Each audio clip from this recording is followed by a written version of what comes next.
രോഗിയാകാതെ ജാഗ്രത പാലിച്ചേ തീരൂ. രോഗിയായാൽ അത് ഭീകരമായ ക്രിമിനൽ കുറ്റം പോലെയാണ് നമ്മുടെ സമൂഹത്തിൽ ഇനി വരാൻ പോകുന്നത്. നിങ്ങളുടെ രോഗം കൊണ്ട് കാശുണ്ടാക്കാനാണ് വിദേശ കുത്തകൾ വരുന്നത്. നമ്മൾ ശ്രമിക്കുന്നത് കേരളത്തിലെ മനുഷ്യർ രോഗമില്ലാതെ ജീവിക്കണമെന്നാണ്. 10,000 കോടി മുടക്കി വരുന്ന കുത്തകകൾക്ക് ആവശ്യം കൂടുതൽ രോഗങ്ങളെയാണ്, രോഗികളെയാണ്. ഇവിടെ ഭീകരമായ ഒരവസ്ഥയാണ് വരാൻ പോകുന്നത്. ഇതിൻ്റെ കൂടെ വേറൊരു കാര്യവും കൂടി ഉണ്ട്. നേരത്തെ പറഞ്ഞ പോലെ ജോൺസന്റെ ബേബി കൊലയാളി ഉൽപ്പന്നങ്ങളും ബയറിന്റെ കീടനാശിനികളും അതേപോലെ തന്നെ മറ്റ് കമ്പനികളുടെ ബേബി ഫുഡുകളും മറ്റു ആഹാര സാധനങ്ങളും വ്യാപിപ്പിച്ചുകൊണ്ടാണ് അവർ രോഗികളെ ഉണ്ടാക്കുന്നത്. നിങ്ങളുടെ ആരോഗ്യം തകരാൻ നിങ്ങൾ റിഫൈൻഡ് പാം ഓയിലോ സൺഫ്ലവർ ഓയിലോ ഏതെങ്കിലും ഒരു, അല്ലെങ്കിൽ ഡാൽഡ തന്നെ കുറച്ച് നാൾ ഉപയോഗിച്ചാൽ മതി. നല്ല ആരോഗ്യമുള്ള ഒരാളുടെ ആരോഗ്യം തകരാൻ റീഫൈൻഡ് ഓയിൽ അല്ലെങ്കിൽ പാം ഓയിൽ, സൺഫ്ലവർ ഓയിൽ ഇതുപോലുള്ള വൃത്തികെട്ട എണ്ണകൾ ഉപയോഗിച്ചാൽ മാത്രം മതി.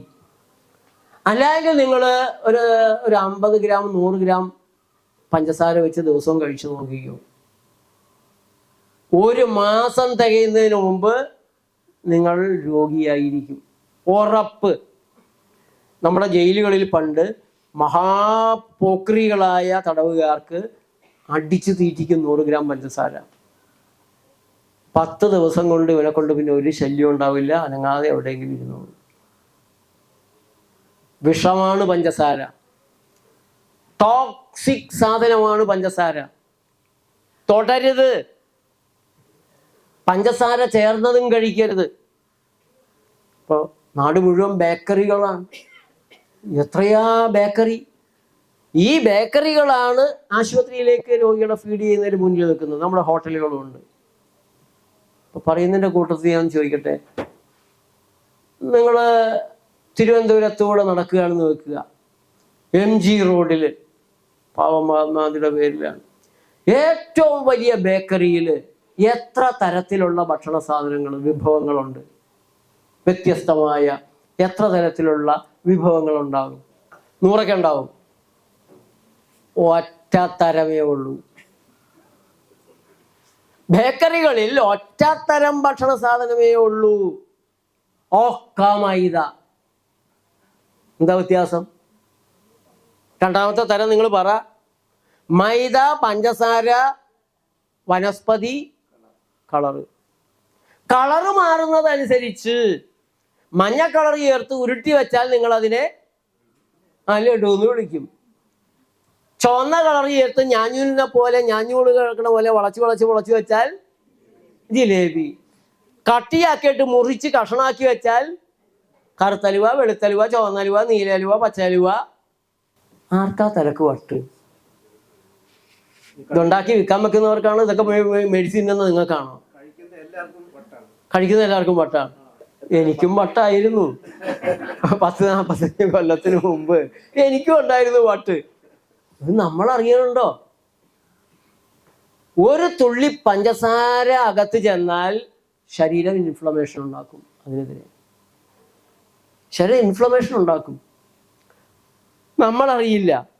കൂടുതൽ 2 സ്പൂണ് 3 സ്പൂണ്, ചിലർ 8 സ്പൂണ് 10 സ്പൂണ് പഞ്ചസാര, അതിൻ്റെ പുറമെ തന്നെ ഓരോരോ ഭക്ഷണ സാധനമൊക്കെ മേടിച്ച് തിന്നുമ്പോൾ നിങ്ങളുടെ കുടലുകളിൽ ഉണ്ടാകുന്ന ഇൻഫ്ലമേഷൻ നിങ്ങൾക്ക് മനസ്സിലാകുന്നത് വളരെ വർഷം കഴിഞ്ഞ് കുടലിൻ്റെ അറ്റത്ത് ഇൻഫ്ലമേറ്ററി മുഴകൾ വരുമ്പോഴാണ്. അപ്പം അതിനെ നിങ്ങൾ പൈൽസ് എന്നാ വിളിക്കുക. സംഗതി ഇൻഫ്ലമേഷൻ ഉണ്ടാക്കുന്ന ഭക്ഷണ സാധനങ്ങൾ ചെന്ന് കുടലിൻ്റെ ദുരവസ്ഥയാണ്. നിങ്ങളത് ആ ഇൻഫ്ലമേഷൻ തിരിച്ചറിയുന്നത് കുറേ കൂടെ കഴിഞ്ഞ് അപ്പോഴേക്കും ഫാറ്റി ലിവറും സെക്കൻഡ് സ്റ്റേജൊക്കെ കഴിയുമ്പോഴാണ് നമുക്ക് ശരിക്കും അത് മനസ്സിലാക്കാൻ കഴിയുക. അതുകൊണ്ട് ഞാൻ കഴിക്കുന്ന ഭക്ഷണത്തിൽ മാറ്റമൊന്നും ഇപ്പം വേണ്ട, എനിക്ക് കുഴപ്പമൊന്നുമില്ല. കുഴപ്പം വരുമ്പോൾ ഞാൻ മാറ്റാമെന്ന് ആരെങ്കിലും കരുതുന്നുണ്ടെങ്കിൽ അത് വളരെ വൈകിപ്പോയിരിക്കും. ശരീരത്തിന് അപകടമുണ്ടാക്കുന്ന ഒരു സാധനവും അകത്തേക്ക് പോകാതെ ജാഗ്രത പാലിക്കണം,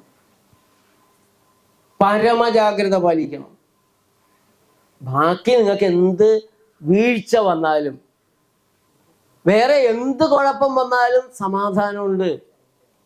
നിങ്ങളുടെ കാശ് കുറേ പോയാലും സാരില്ല, വീണ്ടും ഉണ്ടാക്കാമല്ലോ. ആരോഗ്യം പോയാൽ,